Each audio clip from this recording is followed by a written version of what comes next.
There was one kid who came to us a couple of years ago who literally, like the low function, and my husband actually was very into it. He's like, this kid, he's gonna make it. Telling you he's gonna make it.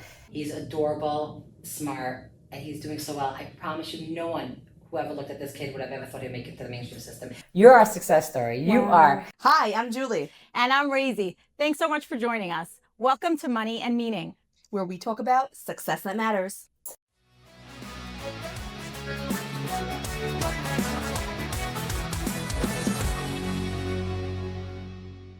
Welcome back to another episode. We are here today with Chevy Nussbaum from Brain Builders. Chevy started Brain Builders before it was cool to start an ABA company. How long ago did you start? 16 years ago, 2009. Wow. 16, okay. Yes. So it's ABA is all the coolest rage now. Yes, it is. Yes, it is. But I'm assuming that when you started, it was not. No. So why don't you tell us how you got started? So back in 2009, there was very little ABA. You know what? Can you explain what ABA is? Because I don't know that everybody knows. So ABA stands for Applied Behavior Analysis. Okay. It's a therapy methodology that helps children on the spectrum, the autistic spectrum, ASD. Okay. That's the diagnosis these kids need to get the ABA services. So way back in 2009, there was a number of family and friends of mine who had children who were on the spectrum. In those days, they weren't aware of the spectrum, the ASD diagnosis, but they were kids who didn't fit into the regular school system well. And each wanted to put a lot of these kids into special ed, like SHI and Center and behavioral programs. At that time, there was a thing called ORCSRL, a wonderful program, but they were very behavioral or special needs. And these kids on the spectrum, especially the high function kids, they really didn't belong in special ed programs. And we researched this concept and we realized there's something called ABA out there. And Floor Time at that time was very popular, and Lakewood didn't have it. They just didn't have it. And I did some research and I went to New York and Brooklyn and I found programs in Brooklyn. And in those days, I don't know if you remember, but like people used to get married and move to Lakewood and they kept their jobs in Brooklyn. They would come and go. So I sort of got a hold of those handful of girls who used to come and go who worked in ABA programs in Brooklyn and gave them little jobs in Lakewood to start to build themselves up in Lakewood. So it worked for them because of getting job opportunities in Lakewood. Local. And us in Lakewood, we had nothing. So like we had these handful of qualified ABA girls who we brought in, and that was how we started. And the inspiration, to answer your question, was more like there was a need. There was nothing here. Wow. And these kids didn't fit into SHI, and the parents didn't want to put their kids who were very normal into SHI because that was the only thing the Board of Ed was giving them. So. And what does a day look like for a kid who's part of the Brain Builders or getting services from Brain Builders? Explain to me how it works. So it's two different things. So at this point, like right now at this point, we have a preschool program. We have a few of them throughout the state, and the programs have a pre-K ideology, meaning the kid comes in at 9 o'clock till 3 o'clock. They have social peers, they have a curriculum. We have a beautiful curriculum. We have a clinical director in every single center, and they have a curriculum that's run through a regular pre-K with themes and stuff like that. But at the same time, every child has their own their own BCBA, who is specifically over their goals and what this child needs socially, language, academically, emotionally, behaviorally, is all guided independently for their individual program, but they're still part of a group. So that's the preschool program. But then we have kids who are in the school system who we pull out for one-on-one sessions, or we service them at home. Or some kids are in the school a whole entire day, and then we do various things like out in the community or real life programs, or older children who do vocational training or job training. Everything's very specific to that child. So when they come to Brain Builders, they're not coming to a physical Brain Builders. They're coming to us for the specific services that they need. I love to see the passion. We know that Brain Builders was the first in Lakewood, but as the proliferation of ABA centers has grown, what do you think sets you apart aside from your vintage? So I think that we try to be on state of the art in terms of ideas and creativity. My staff and myself, we are very passionate about what we do. We live it. We live it with our clients. We're very involved with our kids and our parents and our families, and we listen to them. And we fill the need of whatever they need. So with that being said, financials are very important, but like the parents also know that like we're out for their best interest. And I feel like that's very important because as the industry becomes more commercialized, it's like I'm buying an ABA company, I'm flipping an ABA company, like, hello, you don't hear that in our office. Right. You're not hearing about buying and selling a business and how many clients. It's about what's this kid doing, where's he holding, They're what's not he just the doing number. next year. There's a real, and every parent has my number in their phone. I have every parent's number in the phone. The same thing with my staff. It's bottom up. It's like where we started from was a need, and we're continuing it. Yeah, now, right. there's a lot going on around, and it's a little distracting, but like keep your eye on the ball. Like Yeah. I keep telling this to my staff, and especially because the market is where people reach out to my staff and reach out to my clients, and it's like I'm the center here, and they all come back to me, and it's really nice. Like, it's not here and there you lose a staff member, you know. You talked about poaching in the past to me. Right. So you said you see a lot of that around here? Like, what do you... Yeah, my industry especially, and I mean, for me, it's a compliment. So it's like, oh, we can take a brain builder staff. I mean, that's great. You know what I'm saying? They're trained, Well they know trained. everything. Like, it's a big compliment to me. They're always like, I really appreciate everything that you did for me and everything I learned from you. I really do appreciate it. I'm like, I'm so happy. But, you know, everything is a share. I'm that's a view on it, you know. But the point is that, you know, even last night we had an orientation, and I got so many beautiful emails from my staff. They're like, "There's a reason why we're here with you." And That's I was beautiful. a few emails last night that came in. And that trickles down to the kids. You know, 100%, and the parents know it too. And sometimes we'll do like these appreciation, like midwinter break type of things for the kids, or we'll do like, you know, Sky Zone or something like that. And the parents, we mingle, and they know who I am, and they know I'm here to talk to them, and I'm very involved with the parents, and it definitely penetrates. So I think that does keep us a little bit apart. Not to say that there are not other agencies that are owned by parents. Over the years, now there's probably another handful, like, of parents who are very, very involved in the ABA and understand it because they have their own personal experience. I do have personally in my family, I had some that I had my own contact with, so that's why I understand it very well. And I feel like there are some owners now that have it as well, which does give you an understanding. But again, like, there's a certain passion, a certain drive, a certain connection to people that I constantly work on, you know. And I know that, like, as one of our conversations here is talking about, you know, challenges and growth, in that I feel like I'm always looking to connect with people, keep those connections. And I learned that a lot from you also, like, as we built a relationship. Connecting and understanding people is so key in so many different ways. For sure. You Yeah. know? Especially in a service industry like your own. Yeah. So I don't know so much about ABA, but I know that there are a lot of misconceptions out there about ABA. Can you speak to some of that? So way back in the day when we started, there was a lot of like pushback in terms of ABA. It's like so behavioral, it's animalistic, you train animals, it's boot camp, it's scary. So that's when we balanced a little bit the ABA and the floor time. We would try to, like, a lot of our ABA staff is trained floor time based, which is a little more play based, on the floor, you know, that type of stuff. Is it more child driven? More child, but it's interesting to see, you could do floor time with adults. It's a matter of perspective taking and how you converse and stuff like that.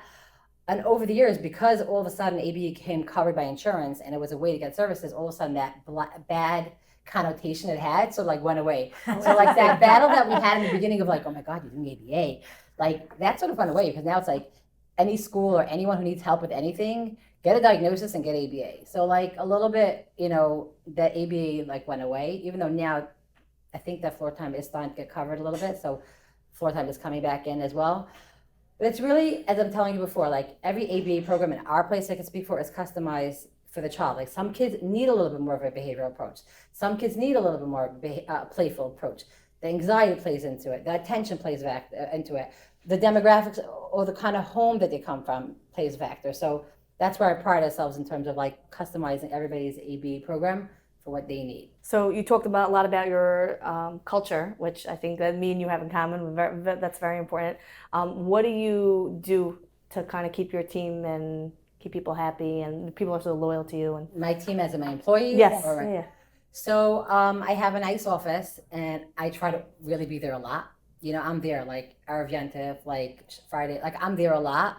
I let a little bit of our personal lives mix a little bit, but not too much. I do keep boundaries.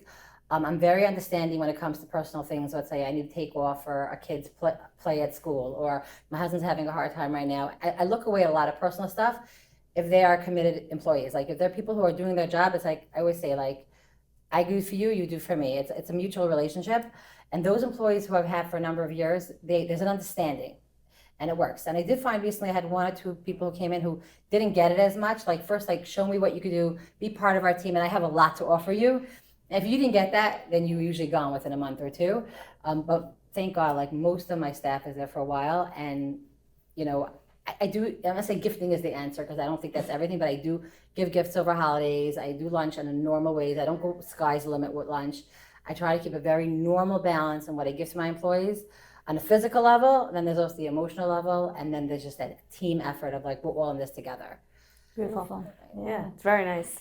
I also do like team, I do like office meetings once a month for sure.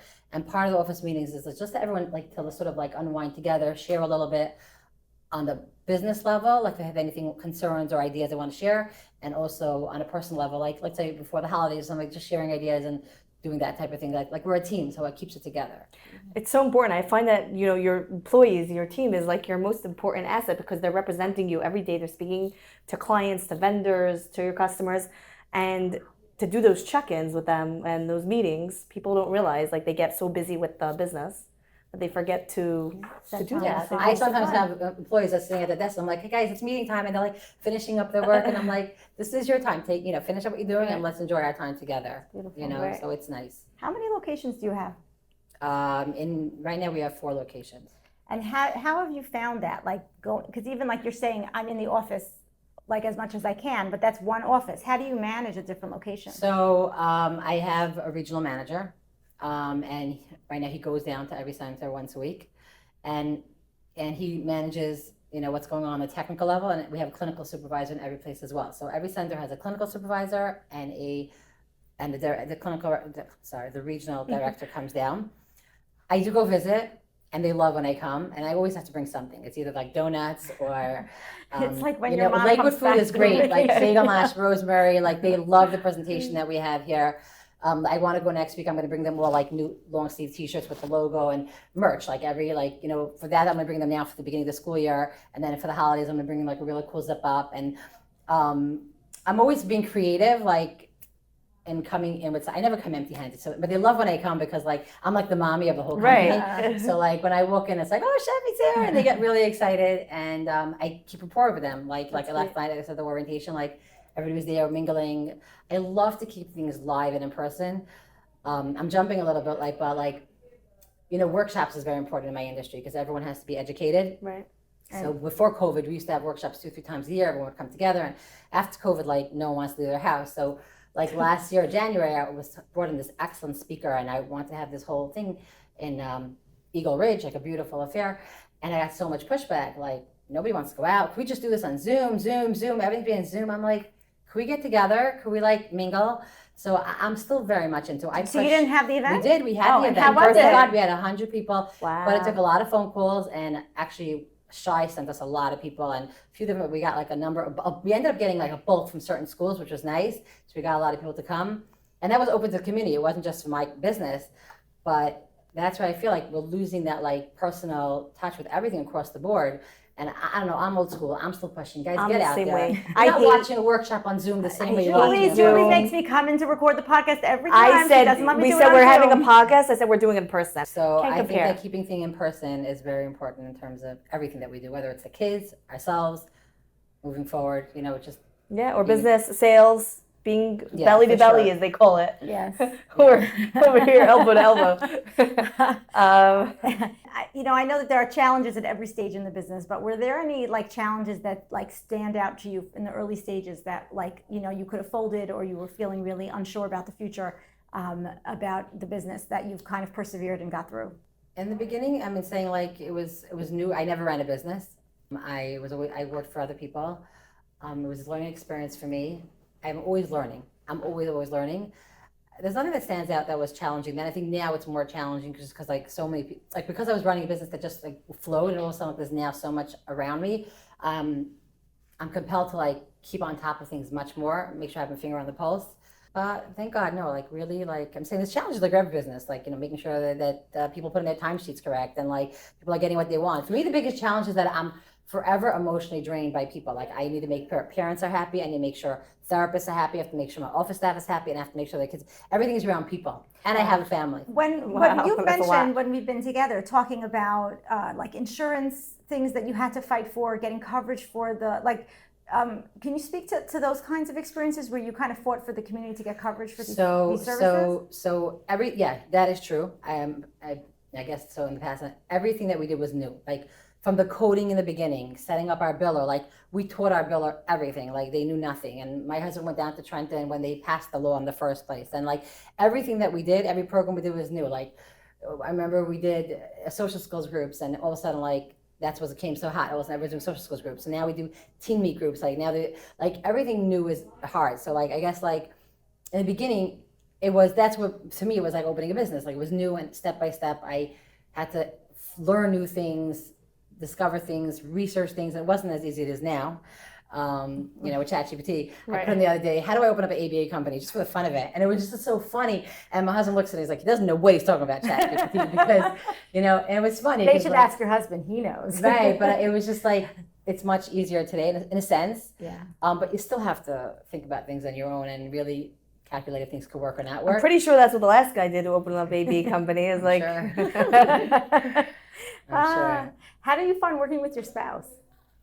So it's nice. I'm saying for me, thank God it works. But it's good. I'm saying our offices are separate. Like I have my office on my wing, and he has his office in his wing. He's also on the financial department, and I'm the HR. Do they get excited when he comes to visit the same way they get excited? Oh, he doesn't go there. he doesn't go.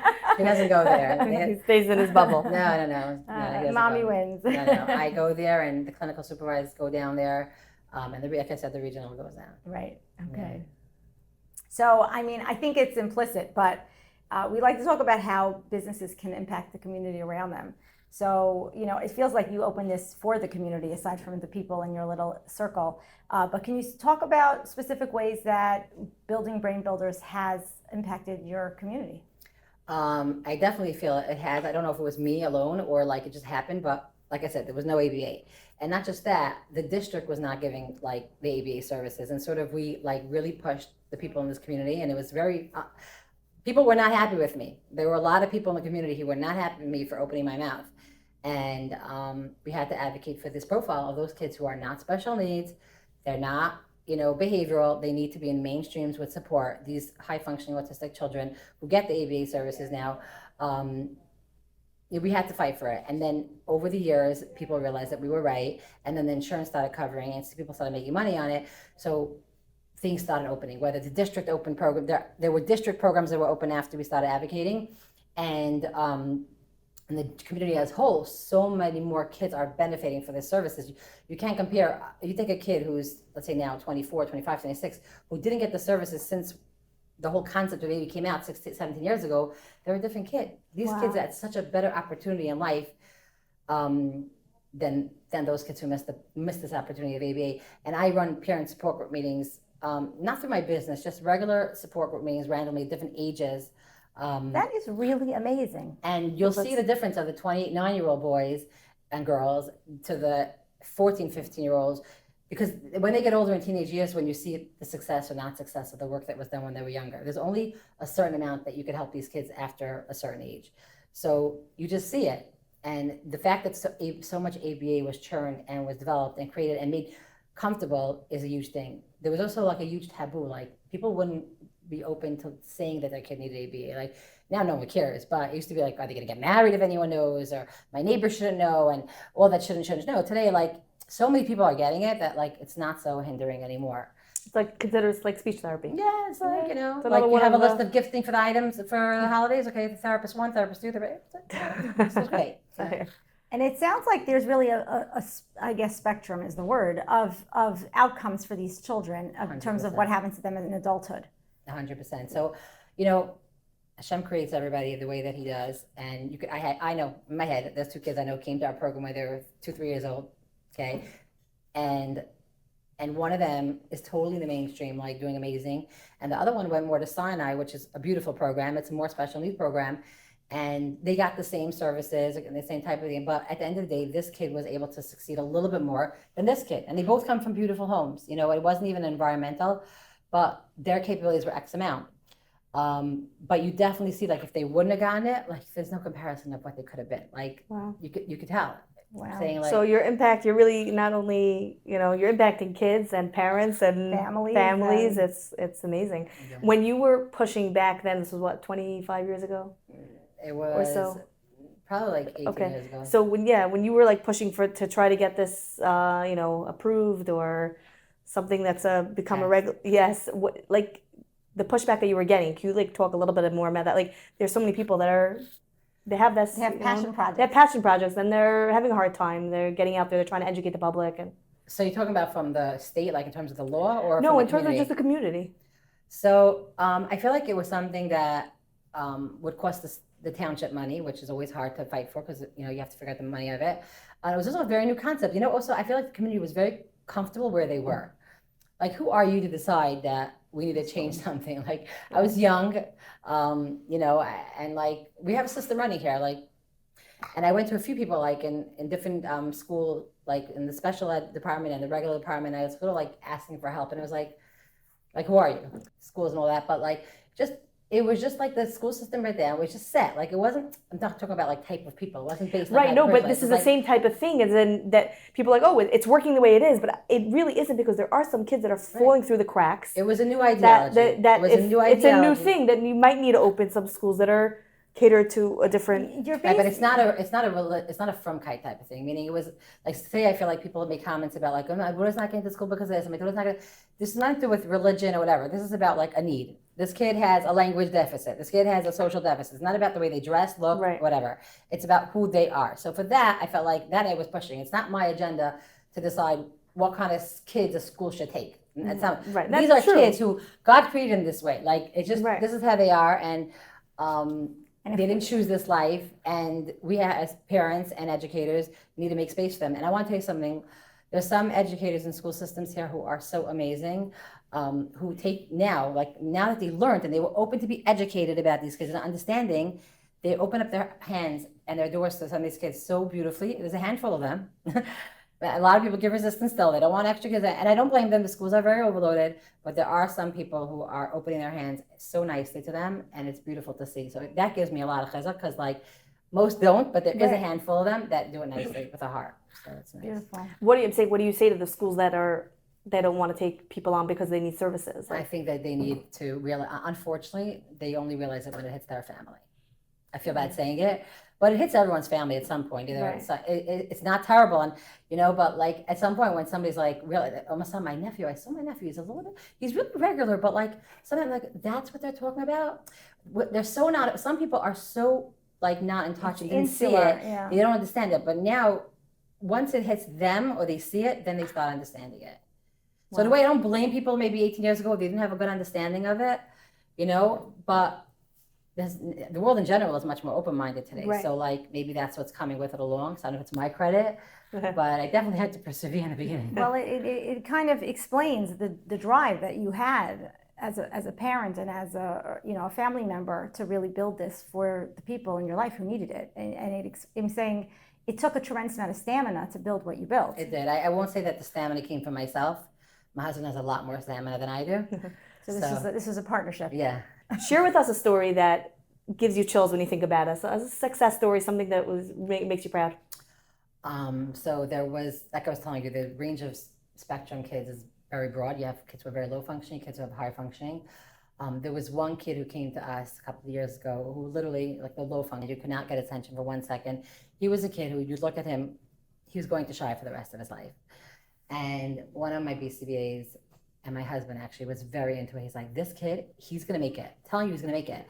And the team like really were like set on this kid's making it to the mainstream. And I'll tell you, when I could show you pictures of him when he was little, no one thought so. He's now in 3rd grade in a typical yeshiva. Wow. He's adorable, smart, and he's doing so well. I promise you, no one who ever looked at this kid would have ever thought he'd make it to the mainstream system. He was a real shy profile, like for real.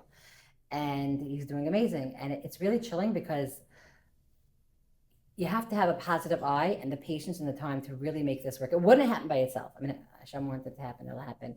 But like, there was tons of energy and a goal. And then, like I said before, like there was another kid who also was a kid who we tried to do the same thing with it. We said like, this is a very low profile, we're gonna, and he's in shy, and he has to be there, and that's where it is. But this other kid, like, he's amazing. It's just amazing to see. Like every time I see him, I like want to hug him because he's so like, you're our success story. You are. And then there's a lot. Like I get invitations to bar mitzvahs. I actually got an invitation recently to a wedding from parents with notes, like kids who grew up, and they all remember us. You know, there's a reason they remember us because we were part of it. Their upgrown, their child's growth and stuff like that. So I think that's very like satisfying and inspiring to hear because us as parents were always hiring, OTs and social, like going everything, PTs and putting you have to work do the and homework investing, the therapist, right, and investing in your children, and to see that, like, you see this firsthand on a daily basis. You see people that graduated this program, and they're turning into really fine people. So that's pretty amazing. I want to ask you a little more about the parent support groups. What does that look like, and how did it get started? So, It's part of your business parents with need to volunteer? No, the nucleus of parents that I know through my business, meaning Okay. like, or parents who share a different parent with me. Like, I'll let's say know 2-3 parents, and I'll say like, let's get together. Do you have any parents that you've been in touch with? And before we know, we'll have 8 people around the table. In the beginning, we used to like mingle everybody, but at this point, we do age ranges, and we also do skill based. Like, if your kid is high functioning, and between the ages of 7 and 12, we'll have it, or kids from 18 to 21. We'll do it by age range and level because we feel like those parents have the most to share. Wow. And then what we'll do is what we did last time was really nice. We wrote up an email of all the things that were discussed and resources. Like, kids get older and there's DDD money, or guardianship. Parents don't know that they should or should not need guardianship. There's also Yalom is a wonderful resource from Dagoda. They have a department. Yalom also started doing support group meetings, activities, programs, beautiful stuff for the parents as well. But they service the entire special needs population, like shy. It's a much broader population that I network with. But branching off that, we have our own little like groups that we do. Really, Wow. really nice. So can we get to the personal things a little bit? How do you balance all this? Because you sound like a very busy person. How do you balance your life? I mean, Chayla Kaplan always says, there's no such thing as work-life balance. You know what you say? Chayla, yeah. she's busy herself. Yeah, but like, how do you juggle it? Like you. So I once met with an organizer. Okay. I had a cleaning lady for many years who used to not show up. And I loved her because she was great when she showed up. But she wouldn't show up. I was very stressed. So I don't know how I ended up being an organizer. And she basically helped me organize my life when my cleaning lady did not show up. And then she also helped me how to organize my life in general. And it was great. It was literally like an hour session. And we spoke about organizing. This was years ago. And I'm just always busy with lists. That's it. So like, even like calendar also? The holidays are coming up. So the calendar is just things that are actually happening there in my calendar. Like the night before, I'll look at my calendar, prepare what I'm doing the next day. But let's say like this month with all the holidays and stuff, like I have my list. I already have my menu, and I have my grocery list. Oh, and I also use the Evergreen app. That's like my go-to. Awesome. And I have everything there. I do use the practicalities of life between Amazon and the grocery apps. I do use that. So it's really lists. It's really lists. It's list of my personal life. I have like a list of my personal life. I have to put this for this kid. I have to call this one for this person. I have my personal life. And then I have my list for like food, for the home. And work is work, you know what I'm saying? So when I'm at work, I work. And you have your work I try list. to juggle. Yeah. I think I probably developed ADHD over the years. I created self-induced ADHD. But, I just, think Okay, so so the that I key have the is energy to being do it. organized. Yeah, really, by me, it's my list. It's being organized and my list.